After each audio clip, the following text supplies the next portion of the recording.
We will begin with a short practice of centering prayer. And I took the liberty of taking the guidance directly from the cloud of unknowing. And I will share with you a couple of things before we begin in this practice of centering prayer.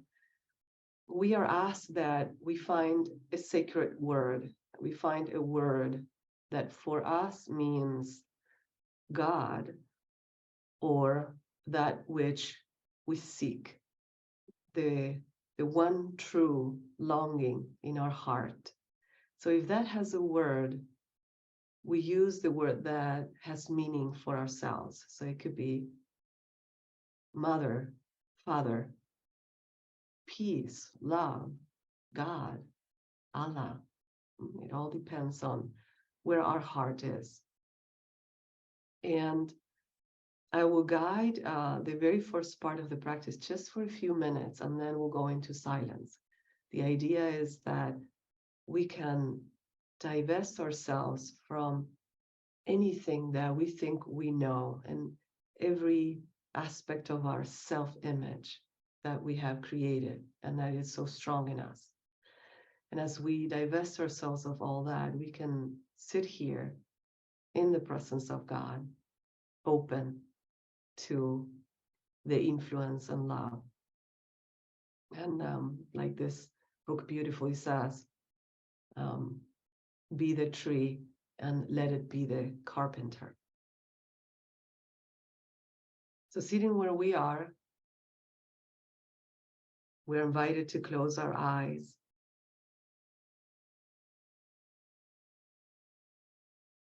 To take a deep breath, to fully arrive into this sacred moment.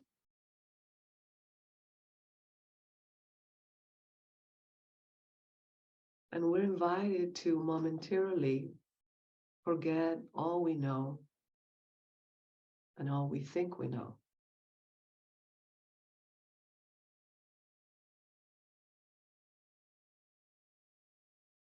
All past experiences and images and ideas that we have about ourselves.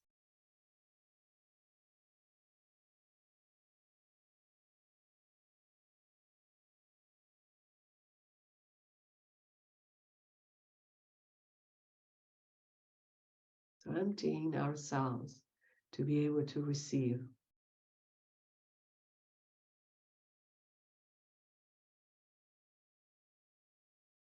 Completely awake to this moment, we bring our awareness to the center of our being.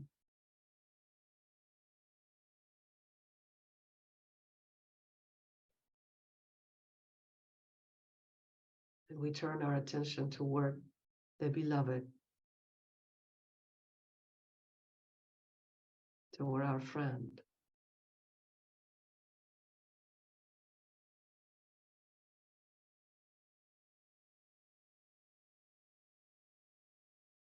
Knowing that that divine presence is alive right here, right now. We focus on that and only that.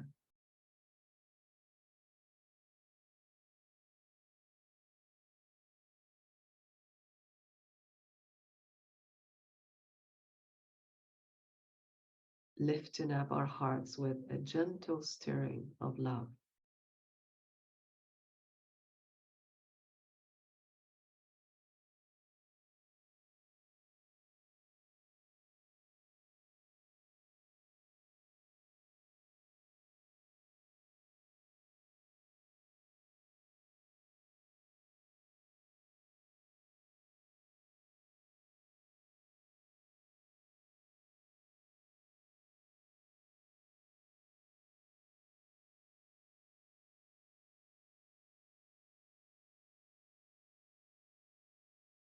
And we introduce the sacred word, leaving spaces of silence in between to listen.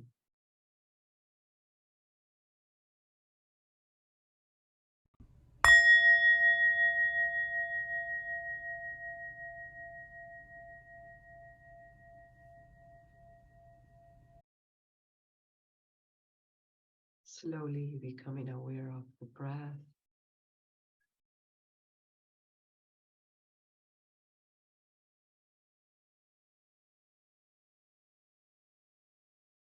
And with sensations.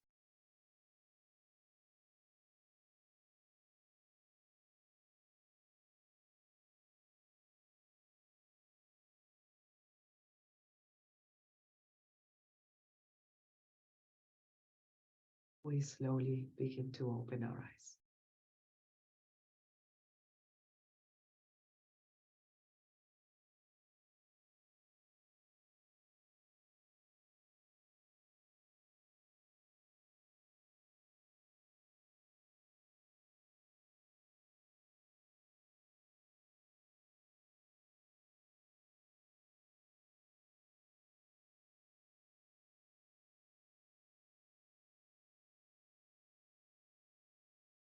Thank you.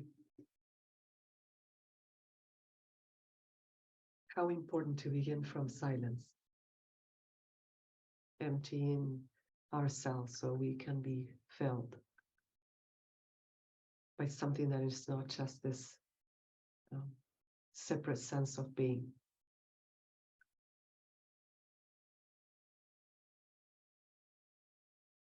Today we're going to have some time, a little bit of time to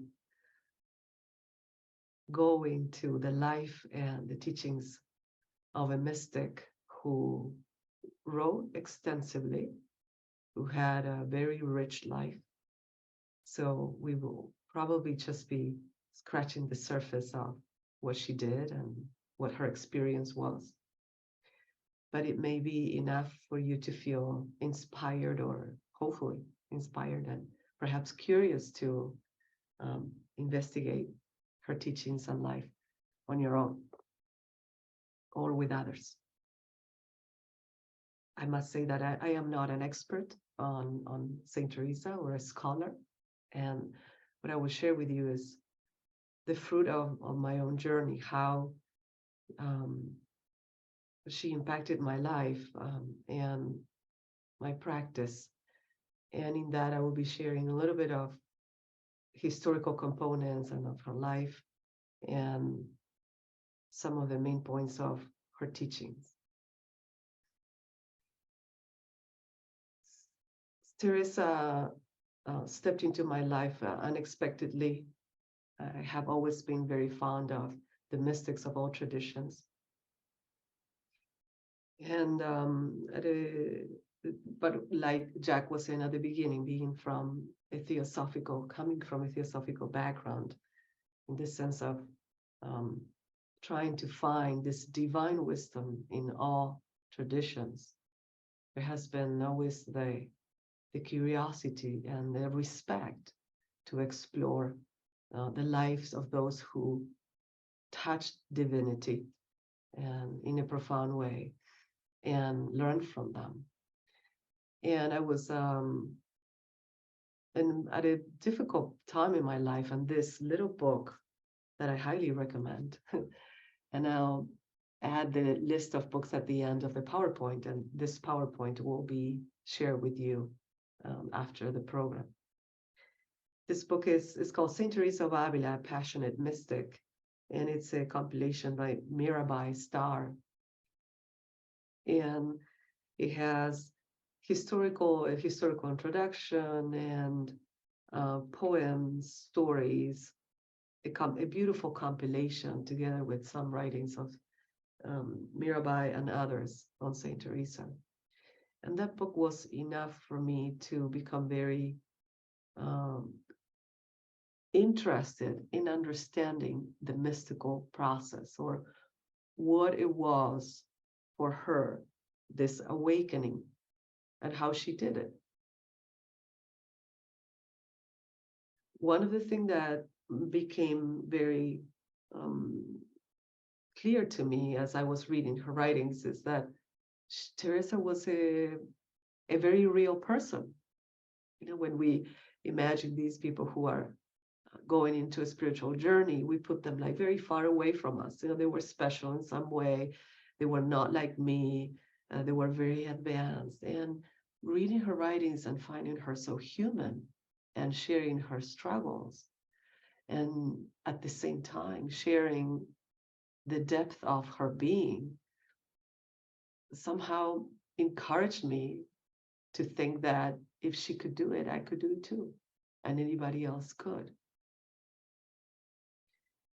She was, of course, very courageous, being um, a woman in the 1500s with these type of experiences, and she was in some way protected and guided, and she was able to share those experiences in her writings that were always requested of her. She was requested to write, otherwise she would have gotten in big trouble in, among the Spanish Inquisition of the time. So if you, like I said, this little book is a book that I highly recommend. It's for an introduction to her. And she also wrote The Interior Castle, which is a very well-known book. We'll talk a little bit about that. The Way of Perfection, which was a book that she wrote for the nuns of her convents. Book of Foundations, Meditations on Songs, and then there are compilations of letters that she wrote to other people. So let me share my screen.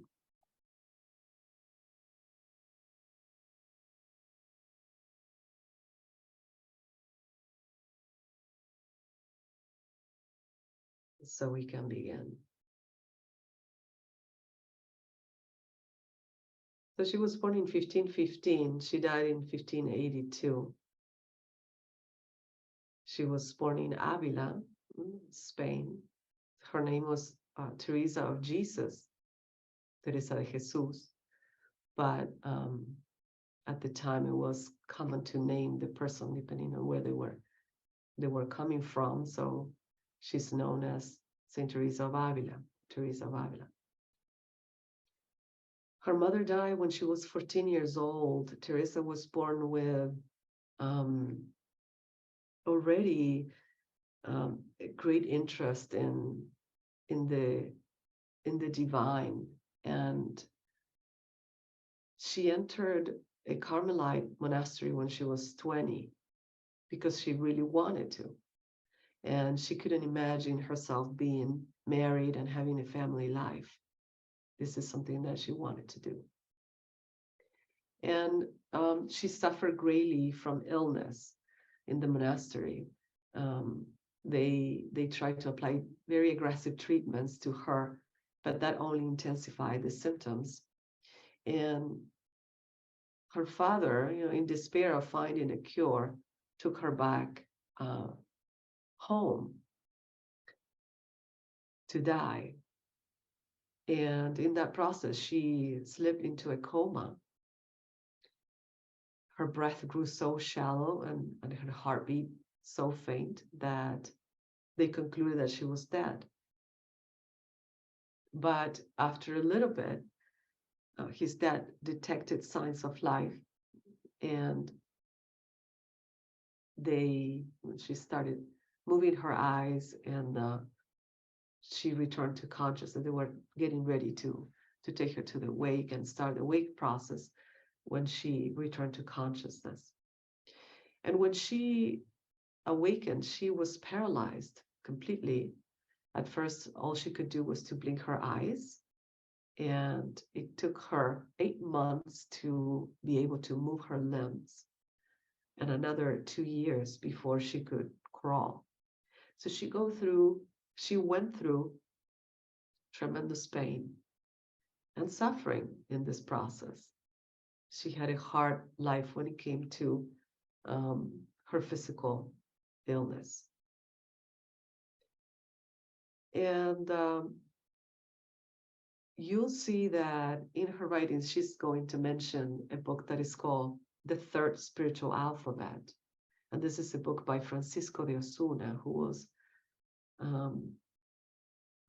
someone who lived in the 1400s, 1492 to 1497, and he was a great inspiration to her. This was the book her uncle gave her, and a book that she read very carefully, and was the cause of many of the initial religious experiences, mystical experiences that she had. Because, like, we all have very different temperaments. Teresa had a temperament that, I mean, and when I say temperament, I mean our inner world, the world we are made, is different. And for Teresa, it was very inspiring to read and contemplate what we would call, or what Christian mysticism would call, lectio divina, this process of reading carefully and then contemplating, listening, uh, in a way, chewing that, and then allowing it to be processed within, and then listen. And great part of that process happened through this book, The Third Spiritual Alphabet, which is available if you want to find it and read it. I recommend that book too.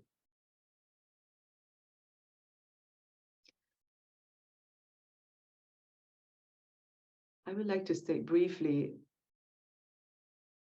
what is mysticism and who is a mystic. This is important for us to begin to think in terms of what is this experience that she went through. And I love this definition by Evelyn Underhill. She says that mysticism, according to its historical and psychological definitions, is the direct intuition or experience of God. The direct intuition of or experience of God. And a mystic is a person who has, to a greater or lesser degree, such a direct experience. One whose religion and life are centered not merely on an accepted belief or practice, but on that which he or she regards as first-hand personal knowledge. So this is not a knowledge that comes from the outside so much, even though we'll see that that can be inspiring. But it is, the mystic is a person who has a direct intuition or experience of God. And there are many, many levels of that, right? In some ways, we are all mystics because we are all able to perceive direct, even in very subtle or dim, the direct intuition or experience of God. We can even ask ourselves, in what ways have I had a direct intuition or experience of God? So mysticism or a mystic, it's not necessarily this idea that sometimes people have about, mystic is one who has this strange experiences, of ecstasy and levitation, which happened to her. But that's not necessarily what defines mysticism or a mystic. That, again, that depends on our inner making. Some people have a lot of experiences, like she did. Others don't. And in that regard, she says something very important. She talks a little bit about how God spoke to her. So she says, God speaks to me without words. He uses the language of heaven, and it's difficult to translate to mortals. No matter how much we may want to understand, we won't really get it until the Lord teaches it to us through experience. He places what he wants the soul to know deep inside her, without images or words. The intellect never knew that such a thing was possible. So she's speaking here of a knowing that comes not through the mind, not through the intellect, but a knowledge that is given to us, or that is placed within us, sometimes without images or words. So this is an experience that transcends the way we understand right now, and that can only be known by experience. And that's why mystics had such a hard time conveying what they felt and what they saw and what they knew, because it transcends words as well. And that's why many of them use poetry to share their experiences. So they share writings that with a lot of symbols and images, like an interior castle with mansions. What does that mean? Well, it's a symbol for something that cannot be put in words. Teresa did have a lot of visions because of her inner temperament. She was more of a, what we could say in the modern world, more of a psychic nature. So she had that available to her. And one time she saw a small boy standing at the bottom of the stairway. And she said, "Who are you?"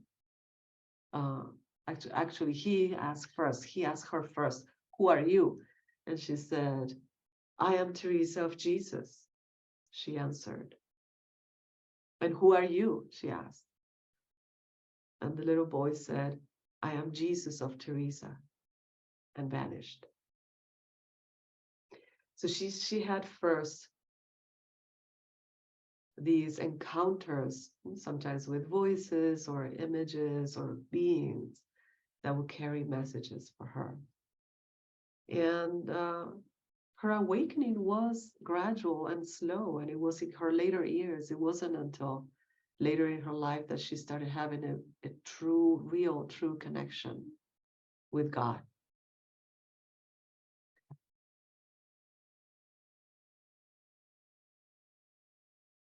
So the image, one of the, oh, this is another story that this also has to do with her external ways of showing the internal process that she was living. And just to mention that she had a very close connection with St. John of the Cross. They met when she was 52 and he was 25, and they were kind of mentored to one another. Teresa would mentor St. John in some ways. St. John would try to help Teresa in others. And it's written that one nun reported that when she entered the convent kitchen at dawn to stir the coals for morning tea, she found John and Teresa leaning toward one another in silence, their chairs hovering a few inches off the ground. So she did have physical expressions of her inner awakening. Levitation was one of them. She didn't enjoy it. She didn't want to have it. She actually begged not to have them because they will call attention to others.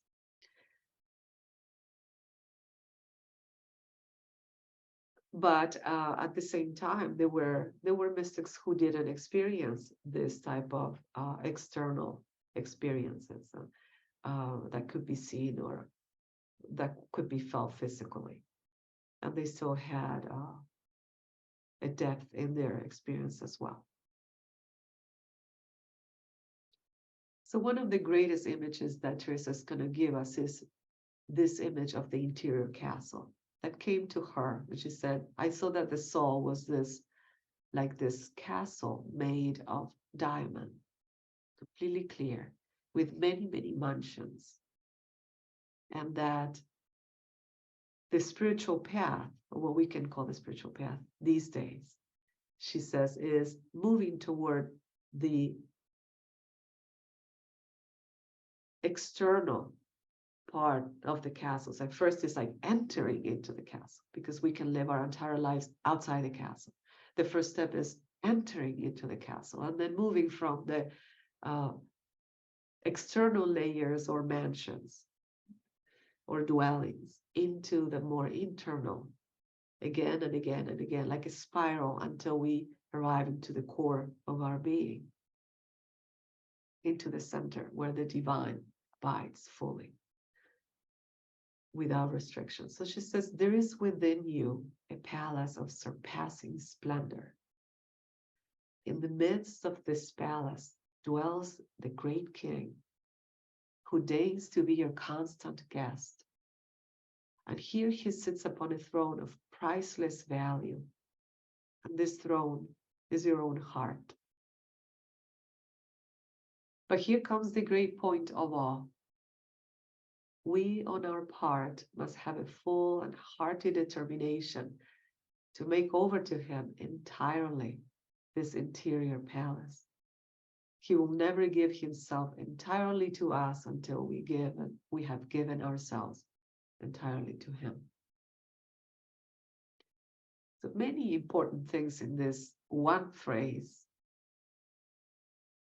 The realization that this is happening constantly, this is real, that this palace is who we are and where we live, and that in the heart of our being dwells this great king in the way she called God. We can call it in any way we want to call it, the way that inspires us. One way of knowing how to call it is like looking within and recognizing, what do I long? If I had to name my longing, what would that name be?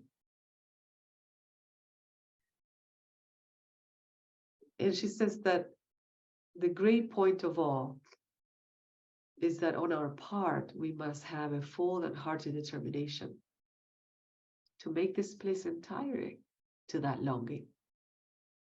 And in the measure in which we give ourselves to what we long for, is when that begins to fill our lives and our hearts. So it's like a call and response. It's like an empty in myself to be able to be filled with what I seek. And it only happens in the measure in which we do it. So we're going to see that the mystics weren't just these special people to whom these things happen.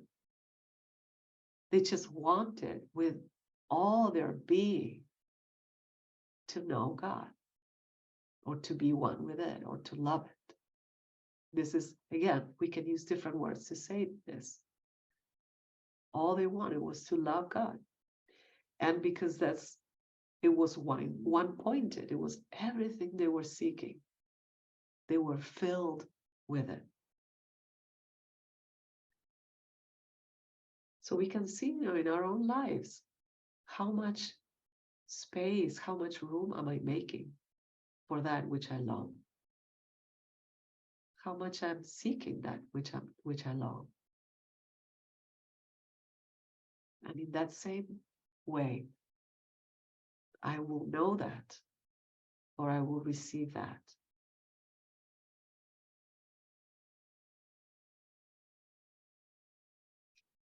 So the interior castle is divided in 7 mansions. And each of these mansions are different dwellings, different inner dwellings. So it's the progression of us leaving behind the things of the world to move into the things of God, to move into spirit.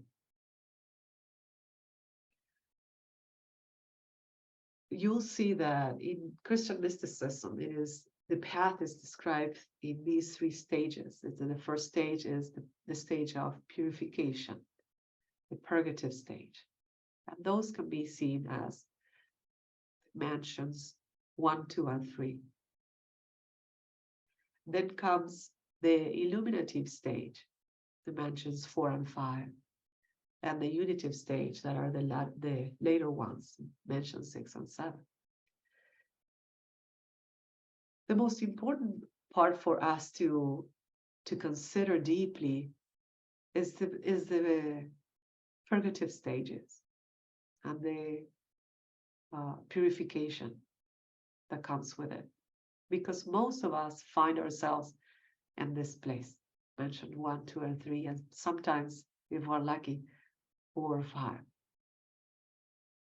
But paying attention to these first mentions, then we will know if we are moving into the others. Not with the expectation or the wanting to move anywhere, but just to love. Let's be very clear about that. So the difference between these stages is that at the beginning, there is a lot of active part on us. There is an active attempt from us to call, to be receptive, like we did in the centering prayer at the beginning. There is effort, there is diligence, there is trying. And the other stages are a bit more passive in the way in which is God now the one who will be acting in us. So we are the tree and God the carpenter. So in the first 3 mentions, Teresa speaks of qualities or virtues or aspects that are very important for the path. She says, these are, she especially makes emphasis on humility, detachment, and love, and especially love. So love, detachment, and humility. And we're going to look at these in more detail later. And then she emphasizes that throughout the whole journey, self-knowledge is fundamental. To know who we are and where we are, and to know what we're not as well. And then she says that the way of entering the castle is through prayer. So the important aspects of these, as the first time that we mention it, is to remember that the most difficult stage in the spiritual path are the very first steps. The moments in which we consciously choose to leave behind at some level, the life we have lived so far, to enter a new type of life. Something needs to be left behind. Some of our attachments, some of our pride, some of our reactions, some of the ways we judge others. So there is a turning of the soul, a decision that I'm going to leave these aspects behind so I can be who I truly am.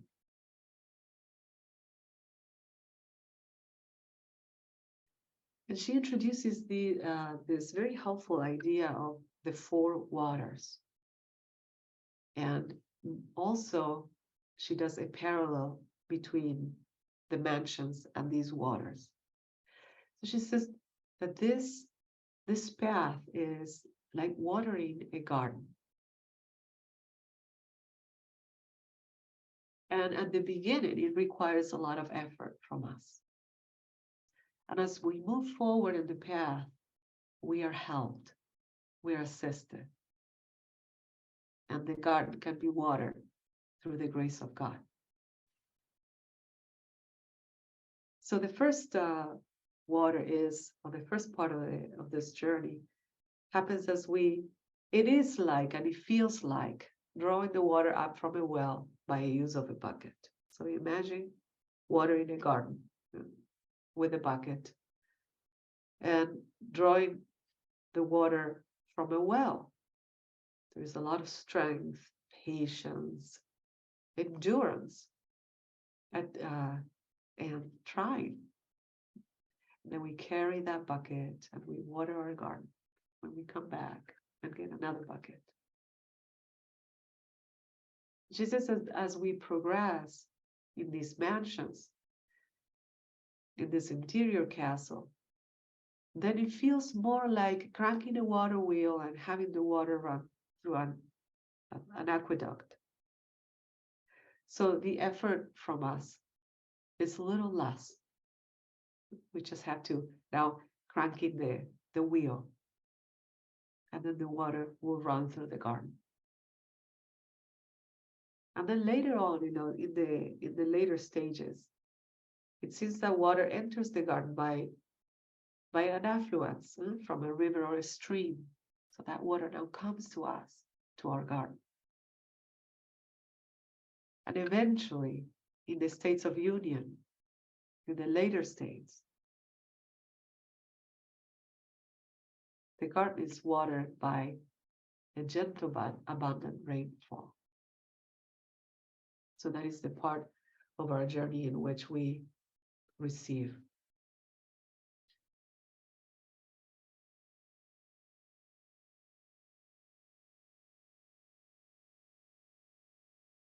So in the second part, we will look a little bit deeper into aspects of this path that touch our lives. Now we want to spend a little bit of time. I would like us to spend some time reading 2 poems from St. Teresa. And I'm going to let you do it on your own and on your own time. We have 10 minutes for this. And that you can silently reflect on them and see what brings to you, what arises within you when you read these poems. How do they touch your life or your inner experiences, or not at all? The first poem is a little challenging in what it presents, in what is proposed in us to do. And I think the second one we can all be more comfortable with. So look at it with curiosity and with an open mind and see, what is she trying to say with this? And then we'll do a little bit of silence and continue. We have, I will let you read the poems at your own pace.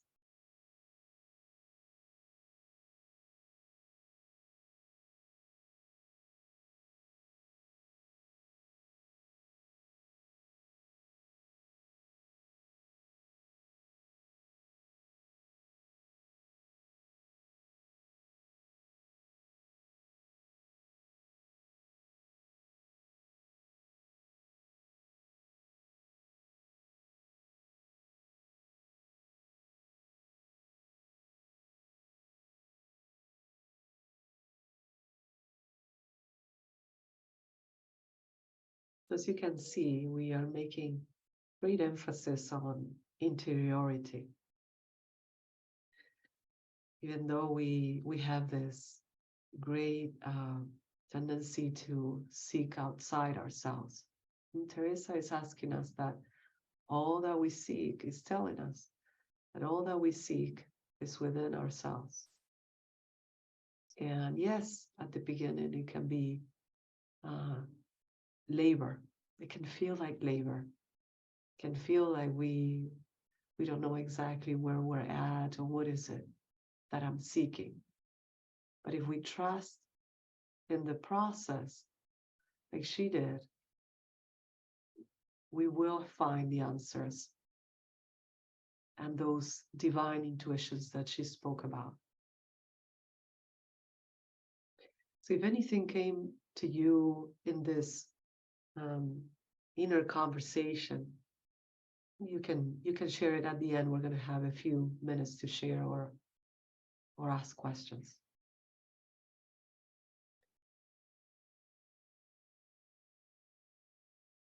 So referring to this interiority, she says, if this castle is the soul, then she says, you obviously cannot enter it because it is inside yourself. It would be absurd to suggest that someone go into a room she's already in. But remember, there are many different ways to be in a place. And that is so true for all of us, wherever we are in the spiritual path. There are so many ways of being in a place. We can be here right now in the room that we're sitting and be completely oblivious of the beauty of this place, the, the way in which the light is shining through the window, the way that is reflecting colors and shapes, the sensations that we have, the warmth, the experience of being here. And in that same way, there are many ways of having an interior life. First, it would be in these very small perceptions of peace, perhaps, of quietude, of stillness, and then much greater experiences. And we haven't gone anywhere.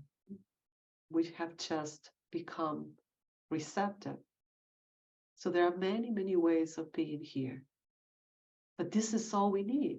All we need is this body, this consciousness, and this wanting, this longing, and following that longing. She says many souls hang around the outer courtyard where the guards are, and they're not interested in getting inside the castle. And in some ways, we may be one of those as well. Sometimes we may put one step into the castle and then retrieve and go back to the outer courtyard. So we can look and see, in what ways are we entering the castle or committing to continue to entering in deeper and deeper levels as we move in. And when I say we move in, I'm not only speaking of an interior life, but an interior life that can have an impact on others as well. As we begin to be a reflection of that peace or that love or that understanding or that discernment or that strength, that it becomes a tool for us to aid the suffering world. There's always this contemplation that can be put into action, as Teresa did. She founded 13 convents because she thought the church was taking Christianity into a direction that was not in accordance with what Jesus had taught. She said, where is the poverty? Where is the love? Where is the acceptance? And where is the true seeking of the divine within? So she found this was the big reform in Spain at the time, of which she was a huge part, and so was St. John of the Cross. And they wanted to reestablish these spaces like the one we are holding this morning, in which we are seeking intently and truthfully and honestly the spiritual life.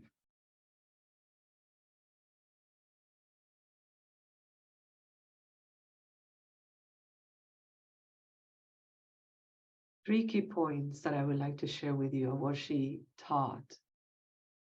She said, if I had understood, as I do now, that in this little palace of my soul dwells so great a king, I would not have left him alone so often. I would not have left him alone so often. So it's this reassurance that what we seek is here, and that the presence of the divine, in any way we conceive it, is so alive and powerful right here, right now. And we just have to turn toward it to perceive it. Teresa, like most mystics I have read, made great emphasis in the heart, and that in the heart is what we seek right here within ourselves, is the answers to all our questions. And then she says, that the entrance to the castle is prayer and meditation. She says, it seems to me that the entry door to this castle is prayer and meditation. I do not mean just silent contemplation. When vocal prayer is accompanied by genuine reflection, it counts as true prayer. So a few things here. First of all, the word meditation has changed with time, and depending who talks about this concept and from which tradition, it means different things to different people. I believe that in this case, Teresa was speaking of reflection. You reflect. Prayer is one thing, and then meditation as we reflect on something. As you read her writings, you'll see that she's going to speak of different types of prayer. And at the beginning, the preliminary prayers are active prayers. They are moments in which we may read and reflect or say words that are, words as a prayer, and then allow for silence and contemplation. And later on, when she begins to describe the prayer of recollection, the prayer of quiet, the prayer of union, she's talking about states of consciousness, states of being. So it's not an active thing that one does, but it's what happens in those stages, in this recollection, or in this quiet, or in this union. So the first ones are prayers, active prayers we can do. The ones later on are states of being or states of consciousness. Different levels of perceiving the divine, deeper and deeper levels of renunciation into the one and the only one thing that we are. One very important part of what she taught is that this is a process of dying and being reborn. She doesn't necessarily use the word reborn, but she speaks of dying a lot. And it's not a dying of our physical body, is not a dying passing into other realms, but she is talking about the death of the ego, or the death of the personality, the temporary self, this illusionary way of this illusion that we perceive to be.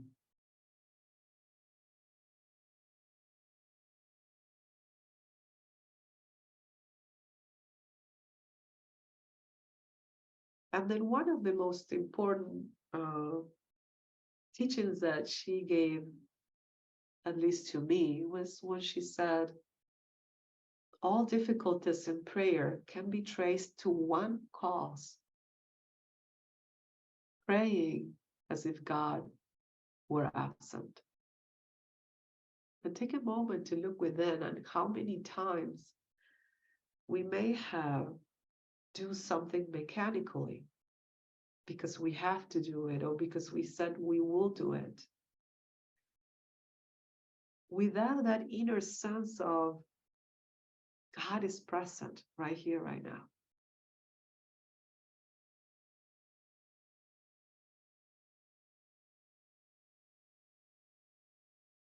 The tremendous difference that makes in the way that we may not only pray, but live through a difficult experience, for example.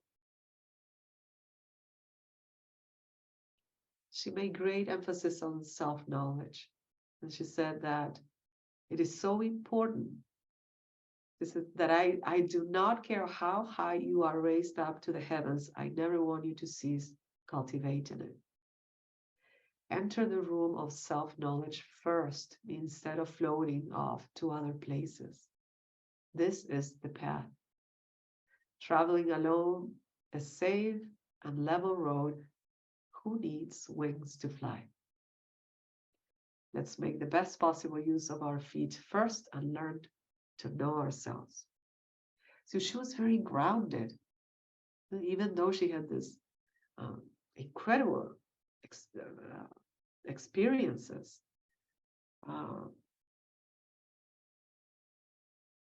At the same time, she was grounded in self-knowledge, in the sense that she knew herself. She knew when she was trying to lie to herself, or she had to develop the capacity to distinguish what was it that she was hearing. If it was a voice that was from heaven, or as she said, if the voice came from God, or if the voice came from the devil. That was her way of saying, is this a personal wish of mine, or are these entities that I shouldn't be listening to?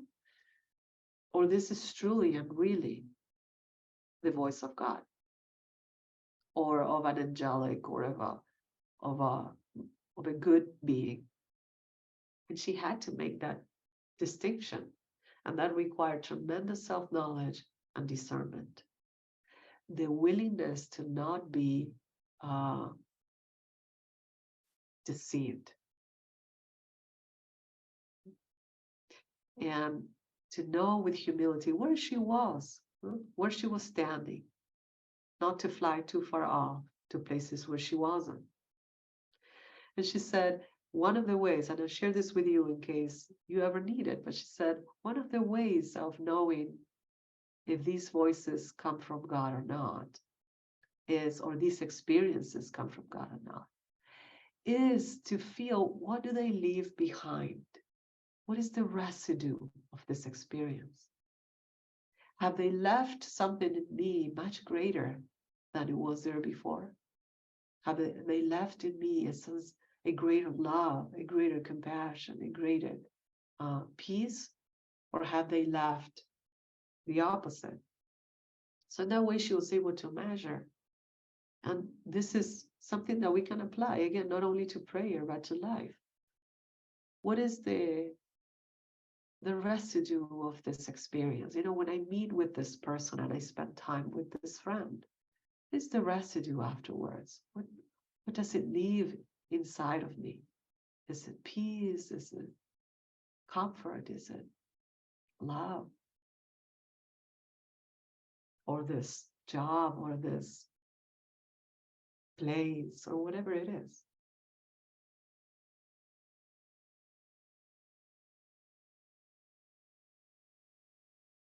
She made, like I mentioned before, one of the 3 pillars: love, detachment, and humility. She made great emphasis, even though she loved to read and she had a very awakened intellect. She made so much emphasis in love over thinking, and this we can see it across mysticism. She says, remember, if you want to make progress on the path and ascend to the places you had longed for, the important thing is not to think much, but to love much, and so to do whatever best awakens you to love. So one of the questions that I like to ask myself is, what awakens me to love? Because we ask ourselves sometimes, questions of like, what do I like to eat? Or what do I like to do? Or what is it that I want from my life in terms of like a job or profession? But not necessarily, we may spend very little time asking ourselves, what awakens me to love? How can I love more or better or in a greater way? How can I make that circle bigger?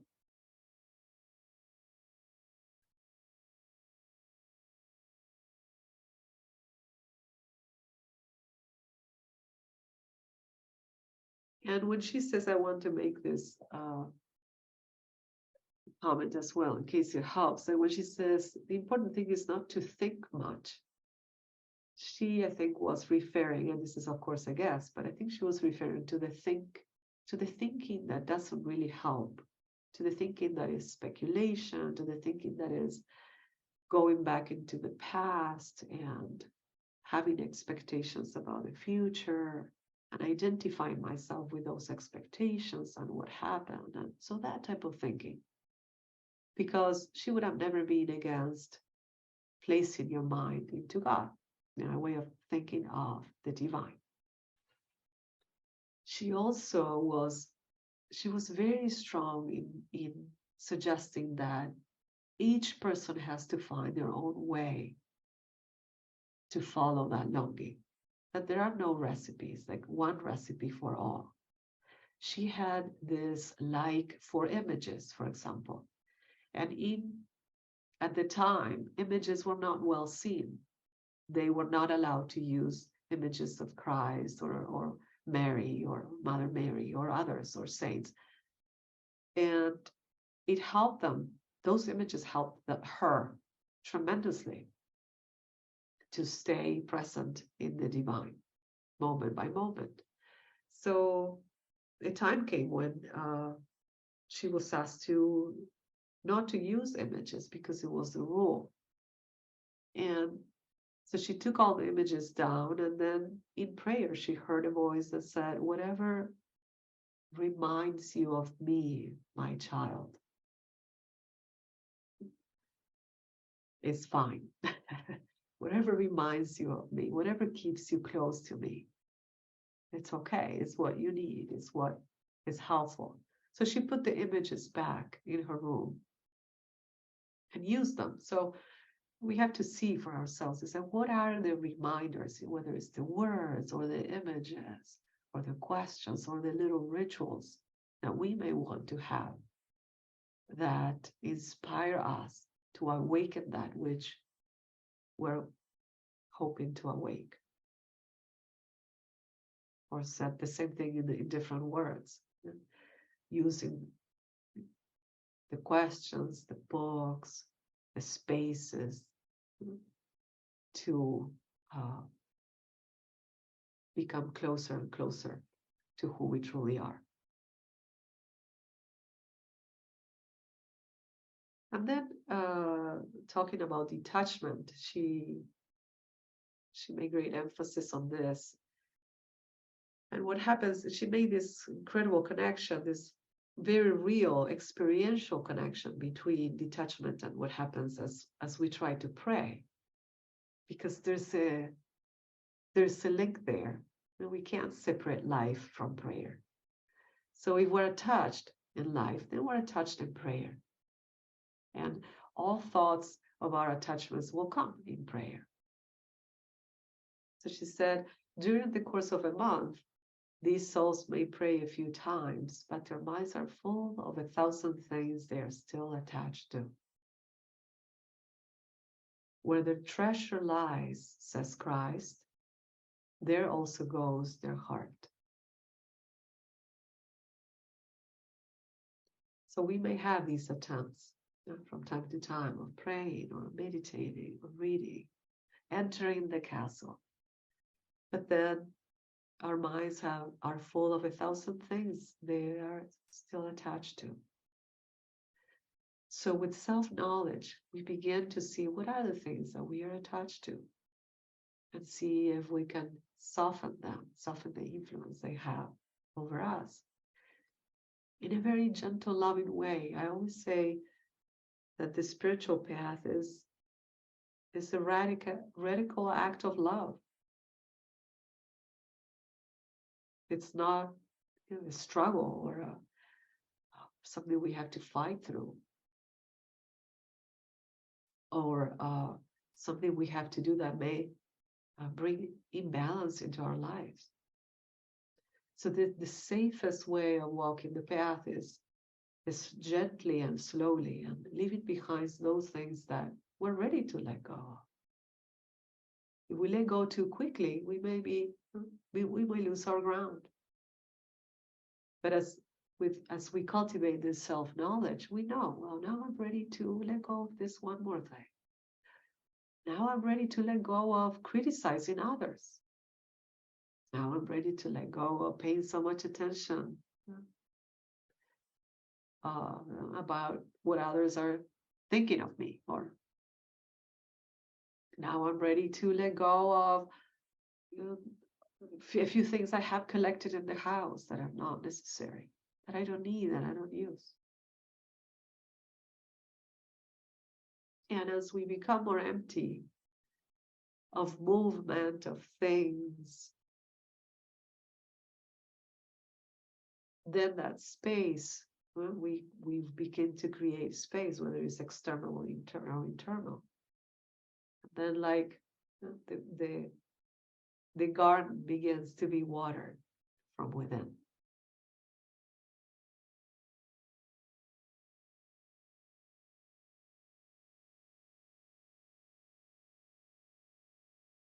I just received recently the Center for Action and Contemplation emails, and they were quoting Teresa, and exactly the same quote. She says, it's tempting to think that if God would only grant you internal favors, that you'll be able to withstand external challenges. His Majesty knows what is best for us. He does not require our opinion on the matter, and in fact, has every right to point out that we don't have an idea what we're asking for. Remember, all you have to do as you begin to cultivate the practice of prayer is to prepare yourself with sincere effort and intent to bring your will into harmony with the will of God. I promise you, this is the highest perfection to be attained on the spiritual path. The more perfectly you practice this surrender, the greater the gifts you will receive from the Beloved. And the farther you will advance on your journey.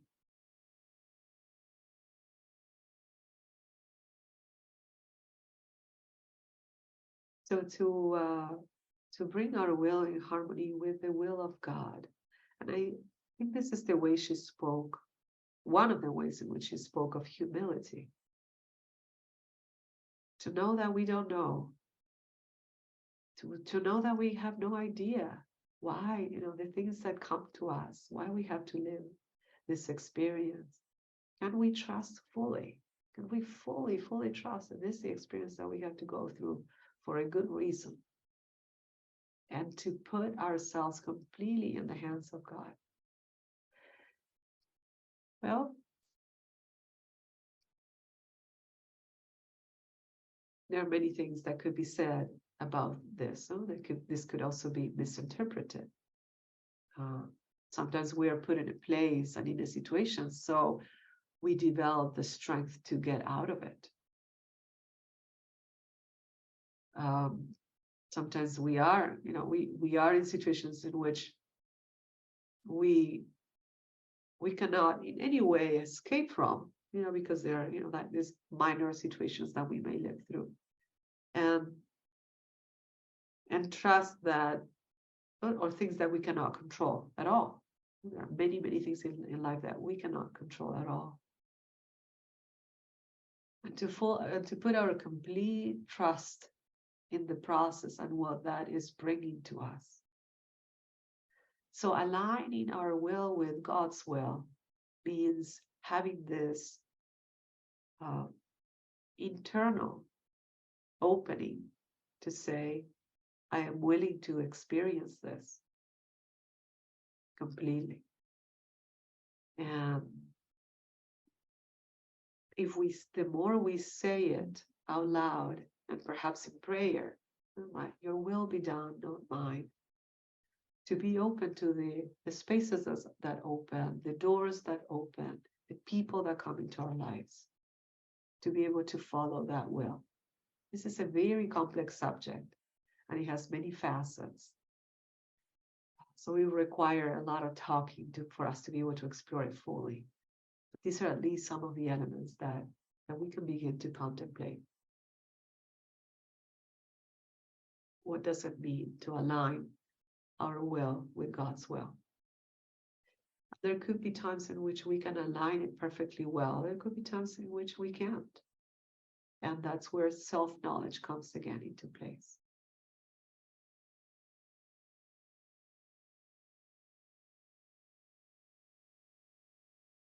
In contemplative outreach, you have the wonderful centering prayer practice. But if you don't have a practice, if you haven't tried any practice, you may explore into some meditation practices. And this is the prayer that Teresa suggested. She suggested that we begin with self-examination. So we begin with self-knowledge and humility.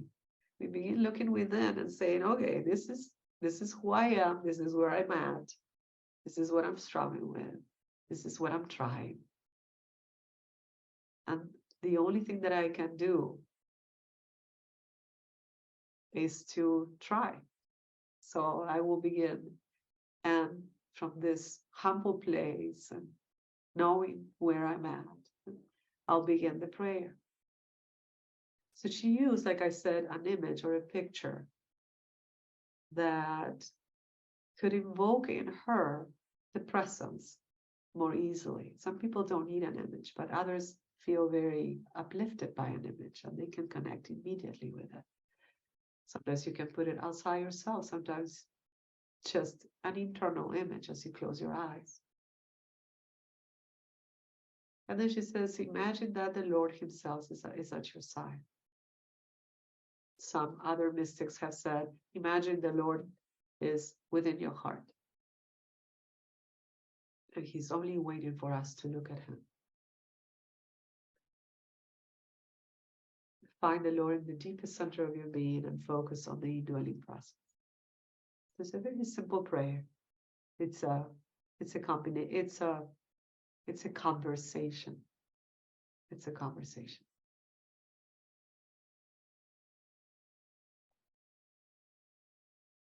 There are so many beautiful passages in her writings, and also not only beautiful, but also clarifying of what these stages of unfoldment are and how she experienced them. I recommend, there is, so as I mentioned, Mirabai Starr. Mirabai Starr is a contemporary teacher, and she has translated several of St. Teresa of Avila's books. Apart from that little book that I showed you earlier, she translated The Interior Castle and The Book of My Life, which is the book that St. Teresa wrote to tell the story of how she arrived to the convent, but then she goes into the experiences that she was having.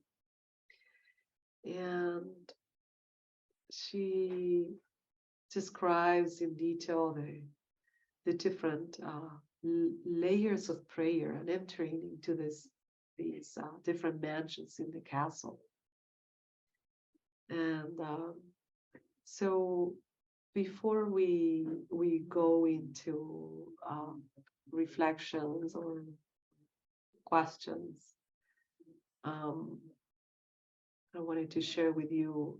Oh, she also wrote a number of poems that are also in the collected writings.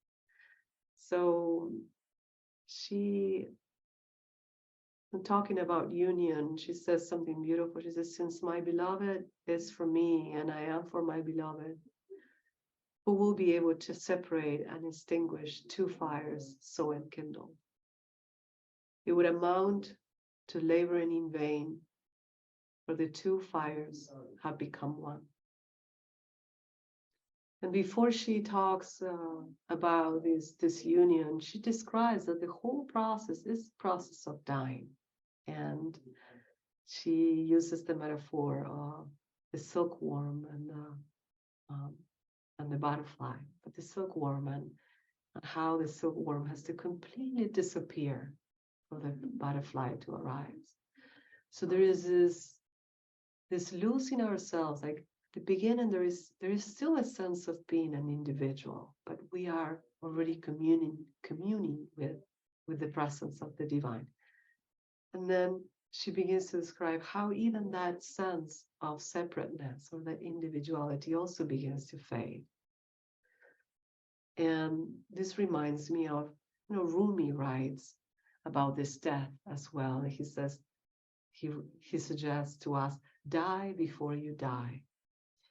Like, try every day to let go a little bit more of these walls that you have created that separate you from this oneness that is constantly available. So we can look within and see, what are the walls that we are creating? What are we protecting? What are we trying to protect? And the more we can soften those walls, the more we can begin to experience this oneness and this union, as Teresa did, as St. John did, as Rumi did, as Kabir did, and so many other mystics and teachers.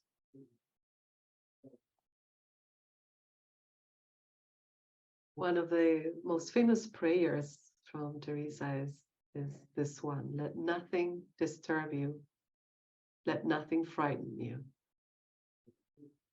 All things are passing. God never changes. Patience gains all things. He who has God lacks nothing. God alone suffices.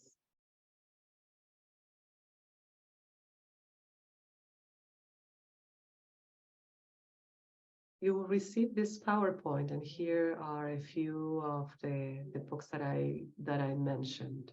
The Book of My Life. I like the translation by Mirabai Starr. You have to remember that Teresa wrote in Old Spanish from Spain. I speak Spanish, and I had a very hard time understanding her Spanish because it was an old way of writing in a Spanish that is originally from Spain. And Mirabai made a terrific job at translating these books in not only in a language that we can understand, contemporary, but also just really understanding the message of Teresa. And The Interior Castle, there's also a translation by Mirabai. The Way of Perfection, The Collected Works, and this is a very good translation as well. If you find any translation from Otilio Rodriguez and Kieran Kavanagh, those translations are very, very good and very recommended as well. And then books about Teresa, St.Teresa of Avila, Passionate Mystic. Entering the Castle is a book by Carolyn Mays, and she did a great job at making it very like almost like a workshop, like how we enter into these mansions and what does that mean for each one of us and so forth. And the third spiritual alphabet is the book from Francisco de Osuna. So that being said, we have about 15 minutes or so for any reflections that you may have had during the readings or during the talk, for any question that I may have with you, and that we can both reflect together. Wow.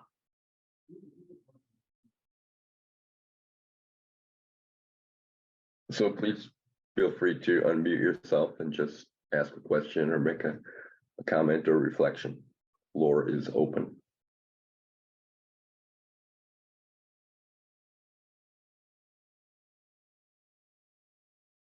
Yes. And thank you so much. That was an amazing presentation. But I just wanted to ask you about As far as the idea that Teresa was talking about with the spending time with the king in the palace of the soul, I just wanted to know if you had any experience with this practice of what people call Eucharistic adoration, and if she could have possibly, I wonder if she had any experience with that. First hearing you talk about it and then going to it a couple of times, it really reminded me a little bit of what she was describing. And then also, if I could just say one more just quick thing, that same concept, the language that she uses reminds me so much of, I spent a little bit of time with the Hare Krishnas as well, and the symbolism that they have in their temples of Krishna and Radha, those symbols and that concept, the things you bring up really remind me of those. Thank you so much. Thank you. Thanks, Mason. Thank you. I am not familiar with Eucharistic adoration, like in particular the concept. I may be familiar with the experience, but not with the concept.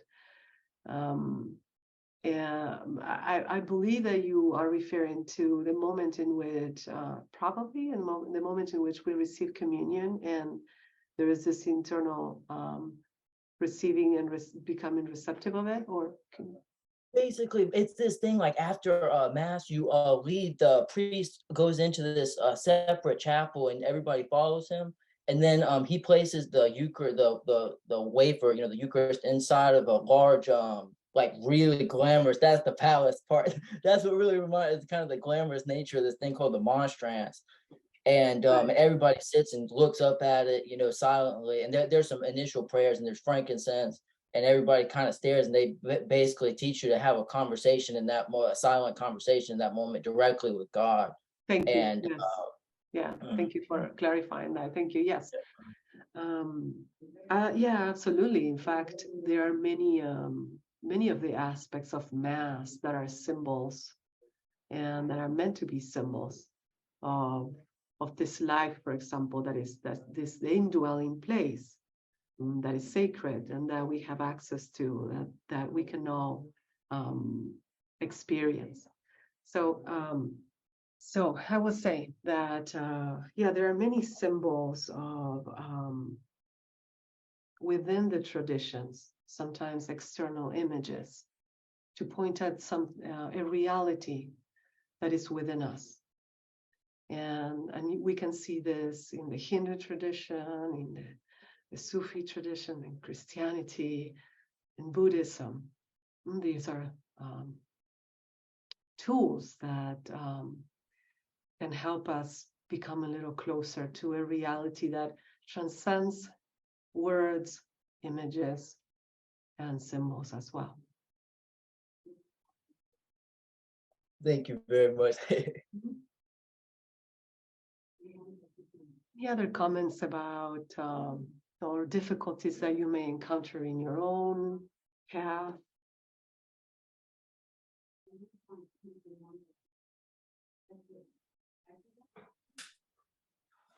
Yes. Hi, Linda. Hi.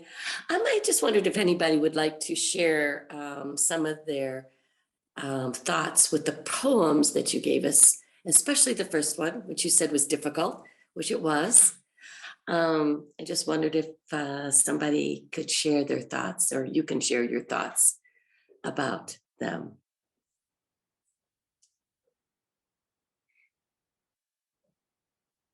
Yes. Well, I can start if I don't see anybody, any hands up. Yeah, I think that's a little, I picked that poem on purpose. I remember the first time I read that poem. And I was going through a very difficult time in my life, as I mentioned, when I found St.Teresa. And it gave me so many answers, or perhaps it was like a mirror for me to be able to see myself and what was I actually seeking. And the most powerful line is at the end when she says, "Let me prove my worth in solitude." We don't need the approval of anybody else. We don't need, the commentary or the thoughts of whoever. This is a journey between ourselves and God. And this worth is proof only in solitude. And the poem challenges us to consider that all the things that we may feel or think as negative or bad, that we try to push away from our lives, maybe the very things that are bringing us closer to the heart, that are bringing us closer to the true experience of God. And to live from that place, one thing is to understand that one can do that. A very different thing would be to actually live from that place. And of course, we can always do it very slowly and gently, trying to introduce things and say, okay, I have this pain in my body that I may not be able to handle because for X, Y, or Z. And so can I stay here and quietly and breathe through it and experience it and feel it is the presence of God through me and speaking to me. Just to give one example, it came as I just happened to say if it's a mild physical sensation or pain, but it could be a relationship with another person, a situation in my job, this tendency that we have of constantly seeking what's pleasurable, what I like, what makes me happy, what makes me laugh. And of course, we have to maintain psychological health. It's not that we're going to go into the dark places to just destroy our sense of well-being. Nobody's speaking of that. It's just a very different way of approaching life. What do you think?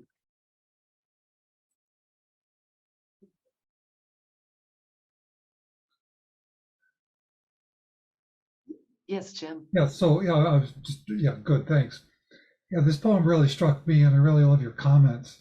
And let weeping be my joy, fear my remedy for fear. The whole poem is so encouraging towards welcoming prayer. We have this practice called welcoming prayer, where we, in any moment of difficulty or discomfort or pain or sorrow, we just settle into the present moment, become aware of where we're at and welcome it, and let go of the desire to change it. And that's exactly what you're describing and exactly what she's talking about here in the poem. That the difficult moments become as much a vehicle towards God as the other moments. So a beautiful poem and a beautiful practice the way Keating and everybody here is probably familiar with too. Thank you so much.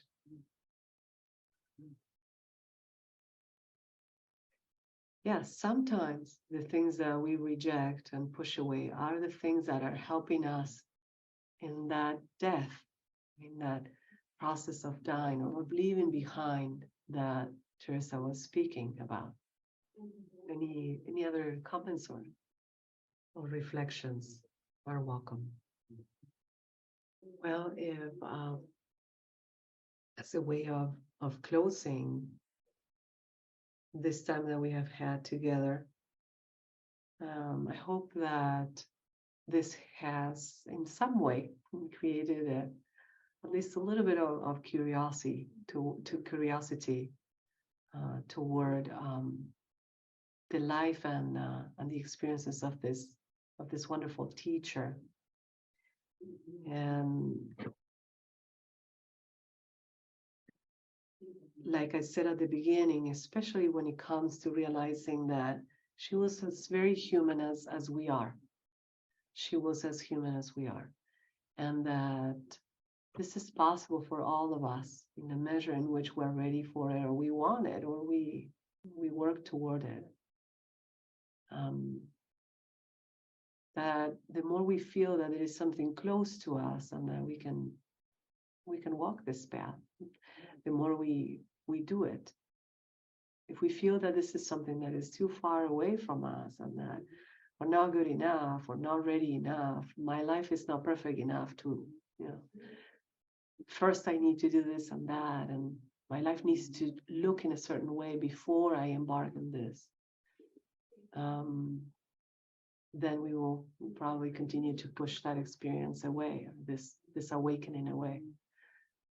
But just as inviting, as life as it is right now is perfect in its own way to help us awaken into this love.